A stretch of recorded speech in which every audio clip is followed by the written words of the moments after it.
दिल्ली के मुख्यमंत्री अरविंद केजरीवाल के लोन माफी के आरोपों पर बीजेपी बुरी तरह टूट पड़ी। मुफ्त की चीजों के बदले वोट बटोरने का मामला सुप्रीम कोर्ट पहुंचने के बाद से केजरीवाल और बीजेपी में कर्ज के मुद्दे पर लड़ाई छिड़ी। इसलिए बीजेपी की तरफ से उसके राष्ट्रीय प्रवक्ता शहजाद जय हिंद ने मोर्चा संभाला और केजरीवाल के एक एक आरोप का जवाब देने के लिए ट्वीट्स की झड़ी लगा दी। बीजेपी ने आम आदमी पार्टी पर लोन माफी और लोन राइट ऑफ के नाम पर लोगों को गुमराह करने का आरोप लगाया। लोन माफी से मतलब ये होता है कि कर्जदार को लोन का एक पैसा तक नहीं चुकाना होता। अगर उसने कर्ज के बदले कुछ गिरवी भी रखवाया हो तो वो भी उसे वापस मिल जाता है, जैसे सरकारें किसानों का कर्ज माफ करती हैं।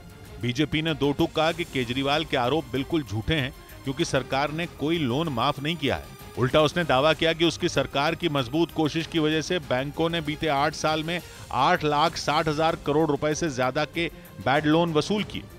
और तो और बीजेपी ने बाकायदा आंकड़े जारी करके कहा कि मोदी सरकार में बैंक बहुत सोच समझकर लोन दे रहे हैं और उन्हें सूद समेत वसूल भी रहे हैं। बीजेपी ने यह भी दावा किया कि उसकी सरकार में बैंकों ने लोन को राइट ऑफ करना बेहद कम कर दिया है।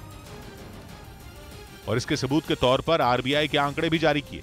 लोन राइट ऑफ में बैंक अपनी बैलेंस शीट से दिया गया कर्ज हटा देता है, ये मानकर कि लोन तो दिया हुआ है लेकिन वो हो सकता है कि वो वापस ना आए, यानी पैसा डूबने की आशंका है, लेकिन फिर भी बैंक उस कर्ज को वसूलने की पूरी कोशिश करता है। बीजेपी ने यही दावा किया कि उसके राज में बैंक राइट ऑफ किए हुए लोन भी वसूल रहे हैं।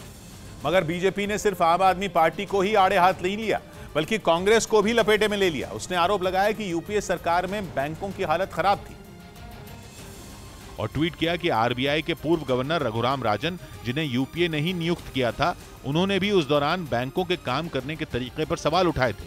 बड़ी तादाद में बैड लोन 2006 से 2008 के बीच हुए थे क्योंकि बहुत सारे लोग उन तगड़े कनेक्शन वाले प्रमोटरों को दिए गए जिनकी कर्ज न चुकाने की हिस्ट्री रही है।